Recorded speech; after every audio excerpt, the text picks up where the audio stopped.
नाम राम प्रकाश गुप्ता है। मैं ग्रेटर नोएडा वेस्ट से आया हूँ। मेरे को काफ़ी दिन पहले कान में पहले दर्द होता था, फिर चेस्ट में भी फील हुआ। तब मैंने एक दो फ्रेंड से डिस्कस किया तो उन्होंने सर के बारे में बताया।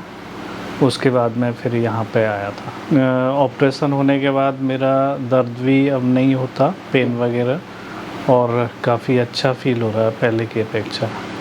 ऑपरेशन 16 मार्च को हुआ था और अभी एकदम लगभग ठीक ही है।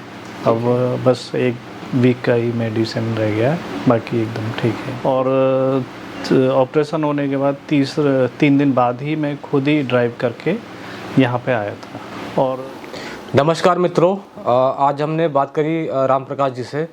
तो राम प्रकाश जी हमारे पेशेंट हैं। इनको जो कान बहने की समस्या थी, तो बहुत सारे पेशेंट होते हैं जिनमें कान बहने की समस्या रहती है, पर पेशेंट सिर्फ कान में ईयर ड्रॉप्स यूज़ करते रहते हैं और प्रॉपर उसका इलाज नहीं हो पाता। तो राम प्रकाश जी हमारे पास आए थे कान की समस्या लेके। इनका कान बहता था और सुनने में भी दिक्कत चालू हो चुकी थी। फिर हमने इसका प्रॉपर डायग्नोसिस कैसे करते हैं, तो अगर पेशेंट में हिस्ट्री है ईयर डिस्चार्ज की या कान बहने की समस्या है, उसका हम थोड़ा एग्जामिनेशन करते हैं, इसको हम बोलते हैं ऑटोस्कोपी। उसके बाद हम प्राय देखते हैं कि कान के पर्दे में छेद हमको मिलता है। उसके बाद एक जांच करी जाती है, उसको हम बोलते हैं ऑडियोमेट्री, प्योर टोन ऑडियोमेट्री, जिसमें कि पेशेंट की सुनने की क्षमता देखी जाती है। उसके बाद हम एक सर्जरी प्लान करते हैं, उसको हम बोलते हैं टिम्पैनोप्लास्टी या मैरिंगोप्लास्टी, या कान को बनाने की, कान के पर्दे में अगर छेद हो कान के पर्दे को भरने की ये एक पद्धति है। तो टिम्पैनोप्लास्टी 2 तरह से होती है, एक होती है माइक्रोस्कोपिक और एक होती है एंडोस्कोपिक।